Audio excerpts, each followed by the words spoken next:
Hello, my friends. Hello, it's Monday. Probably should say good afternoon by this point because this will be an afternoon video by the time it gets posted. It is right at 12 o'clock now. So, we are going to be busy as bees today as we get started. Remember our similes from last week? I've got similes sprinkled all throughout today's presentation just so you'll remember them. Remember, we review so we won't forget. Remember that if you're watching my video, you need to take care of your virtual video rules. My biggest ones, of course, are no food or drinks that are going to get any keyboard sticky or wet. That's always a bad sign for a computer to be sticky or wet. Remember to try to find a space that you can treat like school. Sitting beside brother while he's playing Fortnite might not be the best spot. Also, remember that if you're watching this video and if you do not complete an assignment in Seesaw, if you complete an assignment in Seesaw, we're good. I check that every night before I go to bed. But if you don't do Seesaw today for whatever reason, send Ms. Bland a message, a dojo, a thumbs up, or something so that I can mark you present for today. Attendance. All right, Ms. Vester is back with our skill for this week, and I think it's about listening. I actually know it's about listening. And it's one of my favorite books. So we are going to spend a little time with Ms. Vester for our SEL social emotional lesson of the day. Remember, social emotional deals with our heart and our.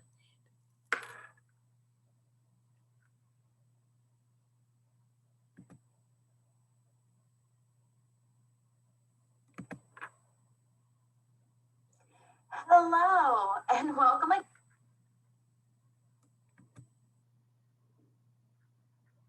again for another one of our second step stories. This week is all about listening. At our school, we all work hard to be the best listeners we can be. One skill for learning is to listen with attention. When we listen with attention, our eyes are watching the speaker, our ears are listening, our voices are quiet, and we're still. This week, practice being a good listener every day. Today's story is one of my favorite Howard B. Wigglebottom books. Today, Howard B. Wigglebottom learns to listen. Let's see what Howard does today. Meet Howard B. Wigglebottom. Howard is always in trouble in school because Howard just doesn't listen. During story time, instead of quietly listening, Howard bounces around the room. Howard B. Wigglebottom, please sit down, be quiet, and listen. But Howard doesn't listen. Howard B. Wigglebottom, you're bouncing too close to the fan. But Howard doesn't listen. Oh, his ears are all tangled because Howard is not listening to the teacher. Hey, Howard, watch your step. At lunchtime, his friends tried to warn him, but Howard doesn't listen. Oh, look at Howard. There goes his lunch. He goes, whoop, whoop. His carrot, his banana, his hamburger, his milk, his blueberries are everywhere because Howard doesn't listen. After lunch, Howard's friend tries to tell him something important, but Howard doesn't listen. Look at our friend Allie the alligator. Howard has his yo-yo all around her mouth. Is that being a very good friend? No, I agree. On the playground, Howard's teammates try to help him. Keep your eye on the ball, Howard. Boink. Howard doesn't listen. In the art room, the teacher reminds the class, kids, try to keep the paint on your paper. But Howard doesn't listen. So the teacher asks him to take a time out.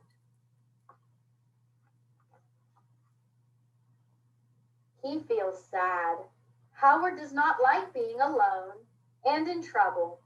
He thinks and thinks about his day. Think about what we just heard. The one skill for learning is to listen with attention. Do you think Howard was listening with attention? Was he using his eyes to watch the speaker or his ears to listen? Was his voice quiet? Was he still? Howard makes up his mind. From that moment on, he will try very hard to be the best listener he can be. Do you think Howard can do it? Thumbs up, yes. Thumbs down if you don't think Howard can do it. Okay, let's find out. The next day, Howard does listen during story time. He waits for his turn to talk and then asks a question about the story. Wow, Howard's being a good listener. Howard gets a big star because Howard is really listening. While walking home, Howard uses both his eyes and his ears to help stay safe. Howard is really listening. When Howard gets home, he listens to his mother. Please hang up your backpack and clean up your room now. Okay, Mom. Howard is really listening. So Howard gets extra time to play and to have fun. Look, our squirrel up here says, awesome ears, Howard. Time for a bedtime story. Please brush your teeth first, Howard. Howard B. Wigglebottom is really listening. Almost all of the time. So remember, this week, we want to practice being a good listener. We want to use our ears, our eyes, have quiet voices, and be still. See if you can be as good a listener as Howard was this week. Thanks for joining me again. I will see you next week with our next second step story. See you next time. Goodbye. All right, Ms. Fester wants you to use your eyes, your ears, your listening, and be still. See if you can work on those this week at home. All right, fluency, the first page in your packet. Turn to it. Remember, fluency checks our accuracy. I read the words correctly. I read not too fast and not too slow. My expression, I read with feeling and I did not sound like the wrong word. And of course, my punctuation, I follow most or all of the punctuation marks that I see and I take breaths accordingly. This week, we have new words. You guys did really well Friday with your words, phrases, and story. This week, we have new words, new phrases, new story. Very, after, things, our, just, name, good, man, think, say, great, greatest, where, help, helped, and through. You are, of course, going to say each of the high frequency words for me on Friday in your nice, clear second grade voice. And then there will be 6 of the phrases down at the bottom you will need to know. On the back side of that, you have your story for the week. The story for the week is not very long. It talks about our President Abraham Lincoln. What number president was he? You said 16. You're awesome. He was number 16. So you need to make sure you're ready for Friday to record that into Seesaw and to answer our questions during your video. So be amazing with that. Now, word ladder and vocabulary review for today. Your word ladder is titled Animal Enemies, and your ladder this week, our theme is smell. So if you will find this page inside of your packet. Let's look at our animal enemies. Let's see if you can do it. We're starting with the word dog. A small round spot. Change the last letter. What did you write? Did you write dot? If so, you're awesome. If you did not write dot, please fix your paper. All right, so from dot, I'm gonna climb up again, and it says a flower can be planted in this. What would I plant a flower in? A pot. Would you plant a flower in a pot? But of course. So put the word pot. The next one, a sudden loud sound came out of nowhere, and we're changing the last letter in pot.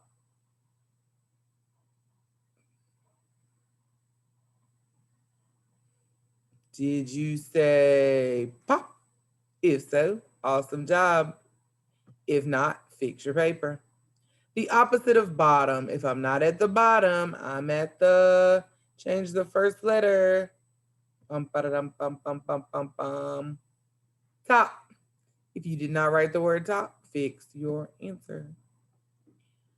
To touch it lightly. If you don't touch it very hard, you just touch it very lightly. We're changing that vowel sound. What would my word be? Tap. Very good. And once I tap you, tap you, tap you, a baseball player wears this on his head. What's it called? You're changing the first letter. A cap. Very good. Make sure you've written the word cap. Now, my last one, I didn't help the boys and girls this morning, and I'm not going to help you either. A pet that dogs like to chase. Put that answer on the line.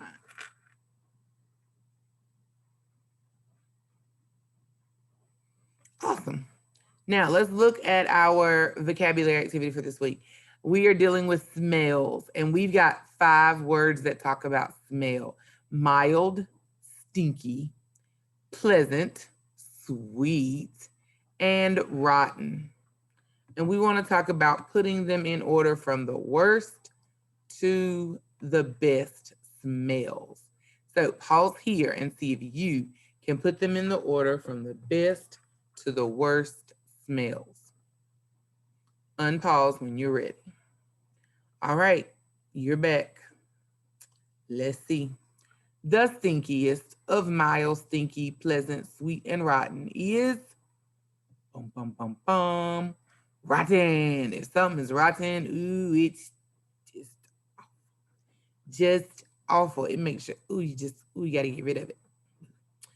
After rotten, it might just be a little bit stinky. It might just stink a little bit. It might not smell as bad as it could.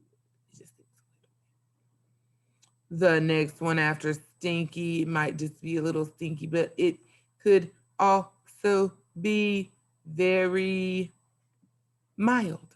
That means it smells a little bit, but it doesn't stop you from doing anything. That's like if you're outside playing and you smell something in the air, you don't just fall out in the grass. You're just like, ew, but you keep doing what you're doing. Then our last 2. What do you think is next? Pleasant or sweet? Miss Blanche chose pleasant. Something smells pleasant. It has a nice smell to it. You can like it. Maybe not. It might not be the favorite smell, but it doesn't bother you. And of course, we all love when something smells sweet. That's always awesome. So you're going to choose 2 words. Easy, easy, easy. Let's choose sweet and rotten. Easiest ones to pick. And write one difference between these words. What is one difference between something being sweet and something being rotten? Pause here to complete. Welcome back. Let's get rocking with Letterland for today. We are in Letterland Unit 23. We have 3 sounds we are dealing with this week. O-R-E, O-O-R, and O-U-R. Before, ignore, store, snored, shore, tore, wore, door, floor, pouring, your, forth.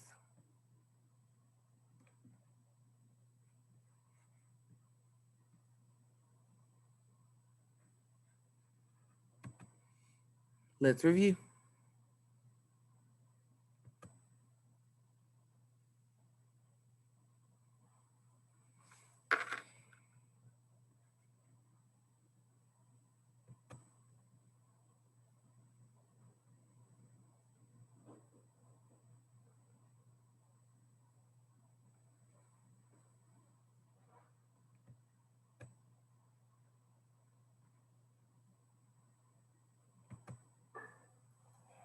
and girls, this is Mrs. Smith here with our live reading lesson today. So last week we focused on 3 special sounds that say or, like Orville or. I'm going to quickly review those sounds with you. The first Listen carefully, one guys. is O-O-R. When Orville or steals 2 vowels, he still reports back with his last name or, like in the words door, for, and poor, as in not having enough. The second sound was O-U-R. When Orville or steals 2 vowels, he still reports back with his last name or, like in the words course, for, your. And finally, we have O-R-E. Orville or absorbs magic sparks so he can still report back with his last name or, like in words such as before, more, and sore. So boys and girls, let's take a look. All right, so those are our 3 sounds for this week. Those are the sounds you will see in each of your words. Remember, you have 12 words and your test will be on Friday. In English Language Arts, if you'll open up your reading book to page 274, you should see the same vocabulary words that I see here, page 274. These 8 words are the words you will focus on this week. Next week, if you are on track B and you're coming to school, you will see these words again. Those of you that are coming March 1st, you will see them then. Active, earth, explode, island, local, properties, solid, and steep. Be sure you practice each day. Remember that in our story today, these words will be in bright yellow boxes. Our essential question: what makes different parts of the world different? What makes them different? Our text is going to be expository text. It's going to give important facts about a topic. The topic is going to be real, it's not made up. This is real stuff that's really happening to these beaches. And it's going to include photographs, captions, headings, diagrams, and such things that need labeling. Into the Sea. Meet me on page 276. You should have a study guide in your packet that looks like this.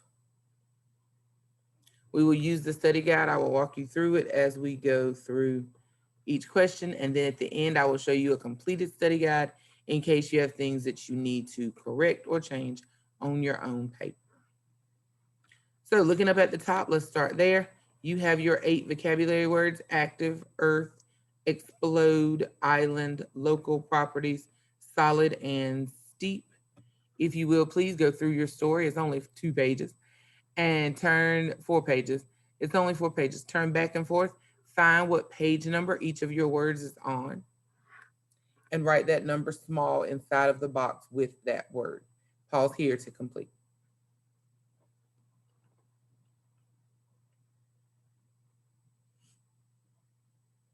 The second part talks about our expository text, that it's going to give us facts about a topic, that it's going to be real. This is actually going to be a real setting, so real beach. And that it's going to have some nonfiction text features like headings, captions, maps, map keys, etc. Let's read. Into the Sea. Essential question: how does the earth change?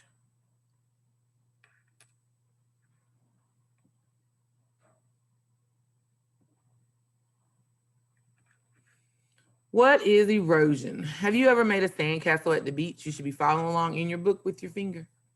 You must pick a good spot for it. If it is too close to the water, waves will quickly wash it away. Ocean waves and wind can also wash away islands. They can change the shape of an island, which is land circled by water. When wind and water change the shape of earth, it's called erosion. Waves are the biggest cause of erosion at the beach. Ocean waves are always active and moving onto the shore. They carry the sand away bit by bit. Strong waves are one of the properties of big storms. These waves explode as they crash onto the beach. Storm waves can move a lot of sand quickly. Turn the page with me.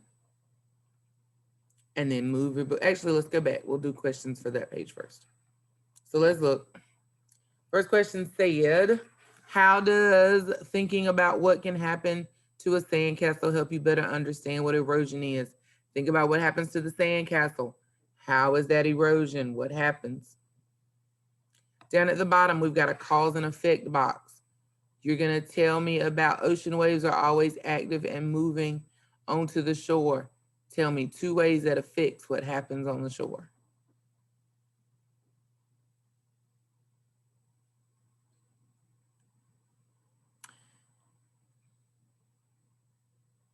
And then down at the bottom, it wants you to preview page 278 and 279 that we're getting ready to read and tell me the 3 headings that you see for this page. Guess what? I have boxes around them. Those are your 3 headings. You don't have boxes around yours, and I don't want you to write in your book, but use yours to find those 3 headings. They are in a different color blue. Those are the 3 headings it's asking for down at the bottom of the first side.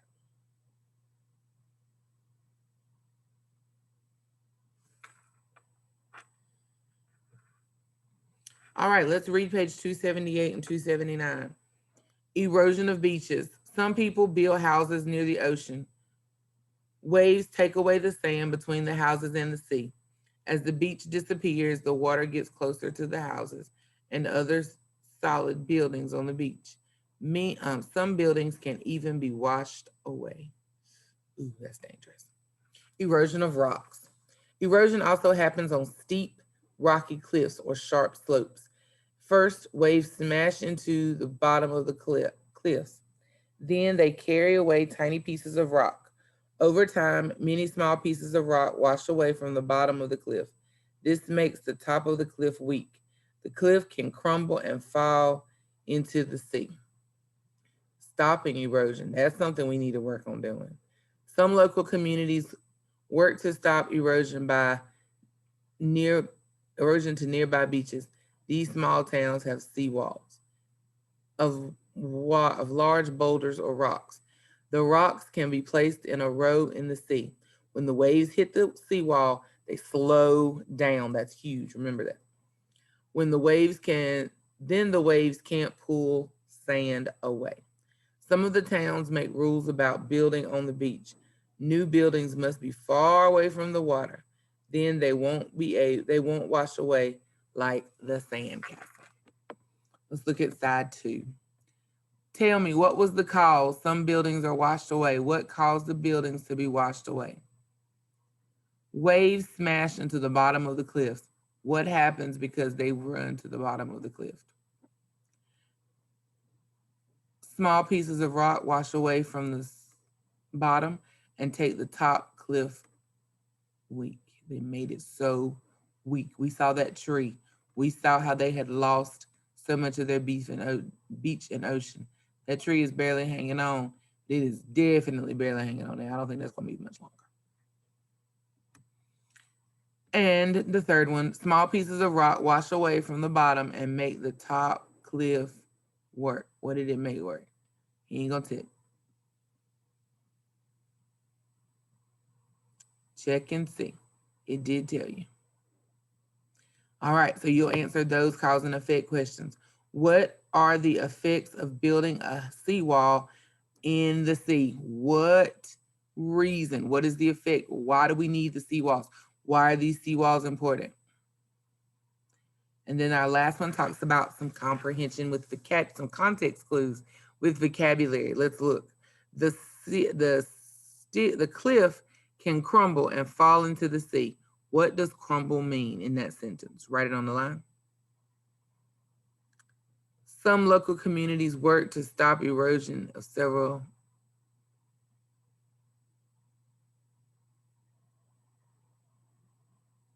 Some local communities work to stop erosion to nearby beaches. What does local mean? Remember, I told you what I give as a great definition is something around you. You can't say, hey, the zoo is local to me. The zoo is hours from us. But hey, Piggly Wiggly is local to me. It's right there. You go to Bailey Elementary because it is your local school. It is the school that is closest to where you live, local. And then down at the bottom, Torrance has built the seawall of large boulders or rocks. What does boulder mean? What is a boulder? Do you know? Do you know? Do you know? It's not just a little bitty rock. It's a huge rock. They're massive. So, what is a boulder? All right, pause here and make sure you have not skipped any of your questions, getting down any of your answers. On the next 2 slides, I will show you what the answers are that your friends came up with this morning in Zoom. If there's an answer that you forgot a part, you weren't clear about who you were talking about, or you were just not sure, you will go in and check it based on this paper. Are you ready? 1, 2, 3. Side 1, side 1. We did not finish our spelling word, vocabulary words. Local and sheep. Local and steep, excuse me. Steep is on 278. Local is on 279.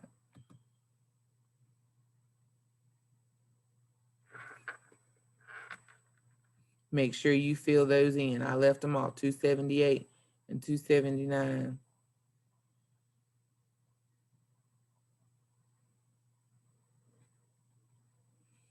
All right, great. Here we go. 1, 2, 3. Dun, da, da, da.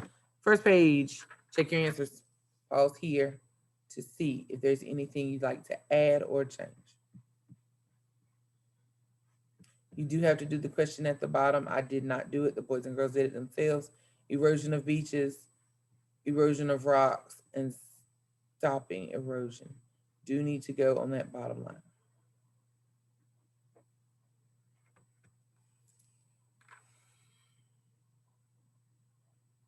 And page 2, pause here if there are parts to page 2 that you need to go back and visit to make any corrections that would cause this paper to be wrong. Oh, it's break time. If you need a break, take a moment for yourself and go get you a drink, water, snacks, run around the house and stretch your legs, whatever works for you. We're gonna keep rolling, so when you unpause, you'll be ready to go with us. It's snowball fight. We've been talking about cause and effect and being able to tell the difference. Because this happened is my why. The cause is the reason something happened. The effect is the result of what happened. Hard to understand, but it makes sense when you think about it. If you say it and it happens to you, how am I going to know that it's going to happen to me? You don't know? I don't know either. That's why cause and effect is important. All right, so let's look at our cause and effect video.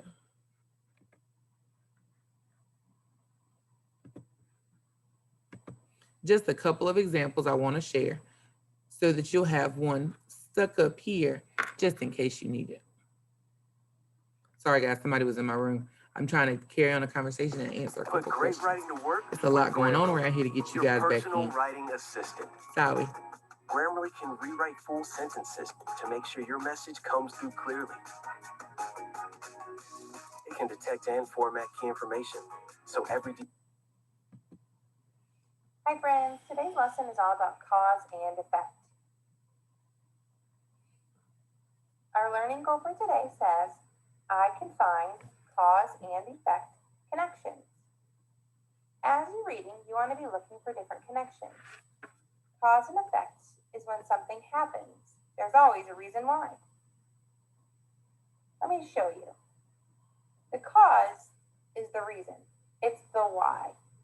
So my day is going to change because when I looked outside, it was raining.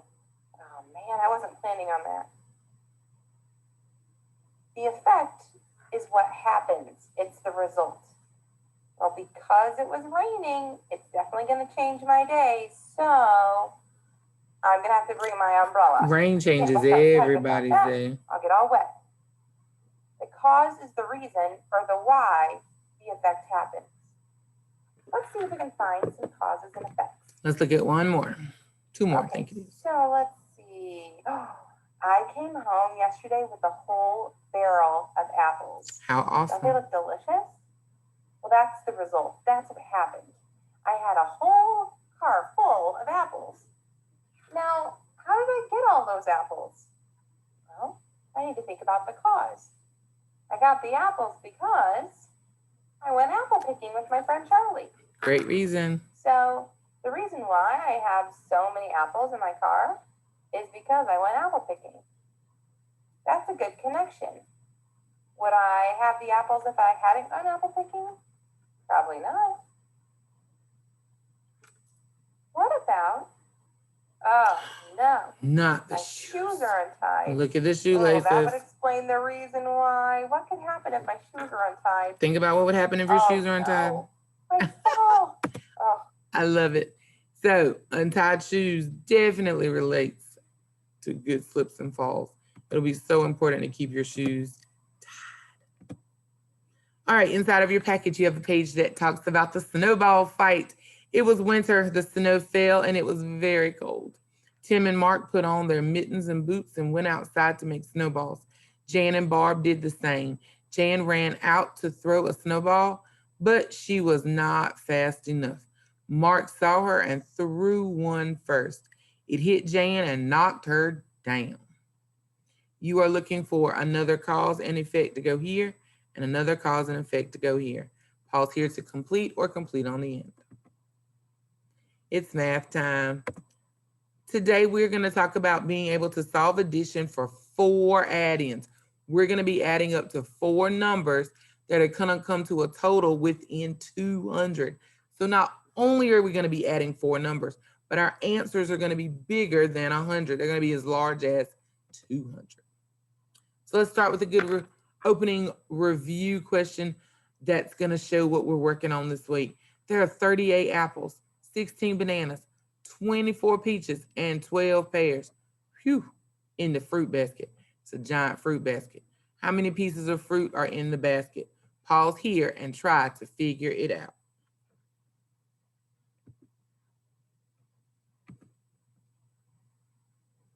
All right, welcome back. Let's talk about what you came up with. 38, 16, 24, and 12. These numbers all need to be added. Well, the simplest thing for us to do are to add them in pairs. Well, Miss Bland, if I add them like that, I might have to show where I make a 10 or something, and that's a little hard. I know. So the skill we're working on today is being able to use what you know about mental math to make some easier pairings. For instance, 4 and 6 make 10. So let's pair those together. And 38 and 12, 8 and 2 make 10. Let's pair those together. Then you're just going to add. I could draw my picture. If that's easier for you to draw the pictures, draw the pictures. Ms. Bland just wants to see your brain is turning and getting an answer. It's okay if it's not done the same way. 8 plus 2 is 10. We know that. 3 plus 1 is 4, plus 1 is 5. We'll add our other 2 numbers.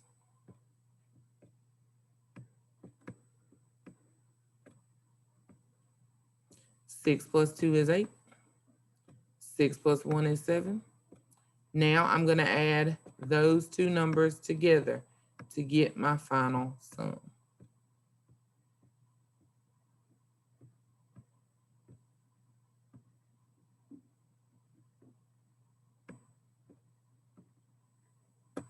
$128. Is that what you got? Yay, you. That's awesome. All right, let's look at this page. It's our problem set for today. We need to look at it and see what we can come up with as part of our problem set.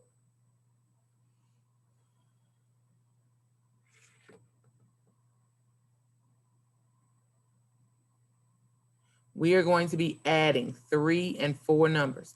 Miss Bland really wants you to think about what you're doing. I'm gonna show you 2 different ways to do this. You choose the way that's best for you. I'll start off with the easiest way, the old-fashioned way. Old-fashioned way says we're gonna add 2 numbers and add that third one if we are doing 3 numbers. It always says if we're doing 4 numbers, we add the first 2 numbers together and get an answer. Then we add the second 2 numbers together and get an answer. That is a way this can be completed. So let's look. 5 plus 5 is 10. And then 10 plus 7 is 17. Same here. I can add my first 2, add a number to it. 25 plus 25 is 50. You can write that out, but most of you know that 2 quarters is 50 cents. We're going to add 17 to it. 7 and 6, that's 67. All I'm doing is adding the first 2 numbers and adding the third to it. Same for each. Now, when there are 4 numbers, you can add the first 2.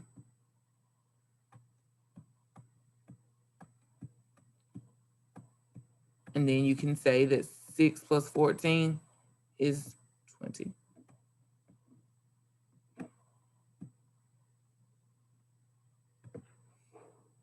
So that is one way this can be done, is simply adding what you have.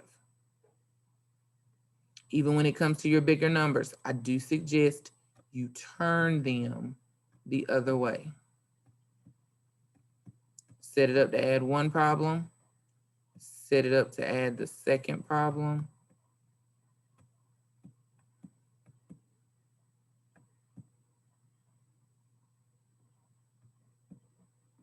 And then add my 2 sums. That could be that way. Now, a little more complicated. Uh-oh, wrong way. Is by making your 10. So let's look. I'm going to make this 10. 5 plus 5 gave me 10. And I'm going to add my 7 to get 17. Now watch this one. 25 plus 25 gave me 50. 50 plus 17 was 67. This is just like the ones we just did. But wait, let's look a little closer. Look at B. We added the first 2, we made a 10. So instead of adding 4 plus 5, which would have given me 9, 4 plus 6 gives me a 10.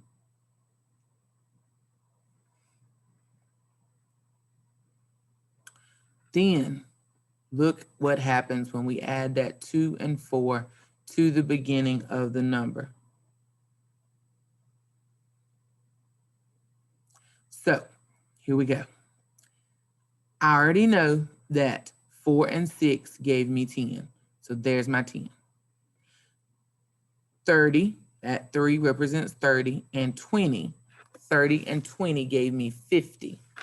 So there's my 50. 10 plus 50 equals 60. And then I add my 75, which was my third number. Your choice in which way you answer each of these problems. Pause here to copy down this example for this way, because the other way comes very naturally.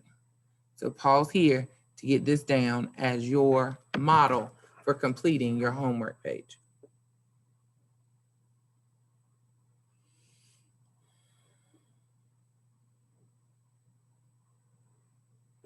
All right, you're back. Let's look at the second page. You are talking about Josh and Keith. Josh and Keith both did the problem different ways. They want you to choose a way that you want to solve this problem and show it here. Then at the bottom, Melissa had fun on her shopping trip. She bought lots of stuff, but it's costing her how much? Pause here to give a try to both questions. Then I will share the answers with you.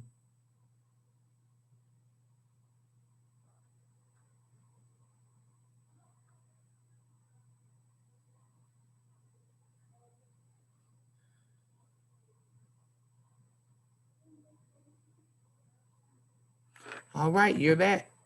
You have many opportunities for the way you would answer this question. Ms. Bland chose to do it this way.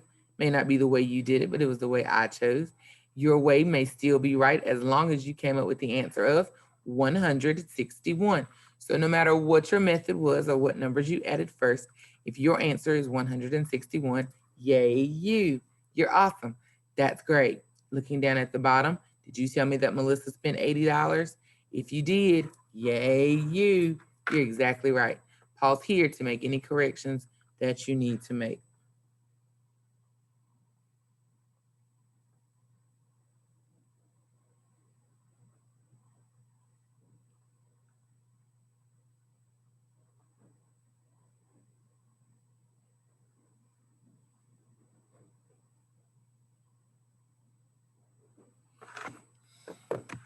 All right, this is your homework page. It's your you do. You may choose any method you like to get your answer. Just make sure you show me some work and that your answer makes it to the line.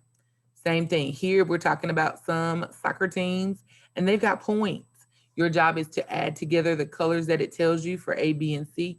D, you're looking for what two colors made 70 points in all. So you'll look at the points and you'll try to add up the two that would give you 70. And then you're going to add up the two that will give you 100. President's reports. Every day this week, we'll be writing a report about one of our United States presidents. Why not start off with President number one, Mr. George Washington? There are 2 books and 2 websites that are linked in Seesaw in your activity. You may watch both books. You may watch one book. You and mama can Google something else, but you need 4 strong essay sentences on George Washington. Sentences in a report are not numbered. None of this 1, 2, 3, 4, 5. No. You are going to write report. One sentence goes. When that sentence ends, we write the next sentence on that same line until we've written 4 amazing sentences. Some of you are going to write 10, and that's fine. Some of you are going to struggle to get 4. That's fine. You do your pace, your way. Questions. If you have any questions, my cool cucumbers, then please let me know. Don't just sit as quiet as a church mouse and tell me that you need something. I won't be able to help if I don't know. So keep that in mind. So what are your requirements? To finish your packet page for today, to do your Seesaw work for today, to do your Bailey special for today, and your epic. SSR is a welcome addition. Now, don't fall asleep like the pig. He's too cute. So my dear friends, this is it for Monday. If there's something that you have that you don't know what to do with or I didn't go over, hopefully there's no stapler communication issues. But if you see something there that we didn't go over, your next page should say Tuesday. That means that Monday has been completed. If you don't, then there may be something wrong. So I am excited about a busy week. We need to get in iStation this week. So work to get that done. I need everybody to start getting ready, get those masks and things ready, book bags washed and cleaned up, clothes ready to go. Some of you are headed back this way. Whatever your situation, I hope you have a fantastic evening. Sorry again for the delay in getting the video out late, but better late than never. Miss Bland is right here. If you need something, please just let me know. I'll assist in any way I can. Have a great afternoon and a great night. Bye, guys. Love ya. Take care.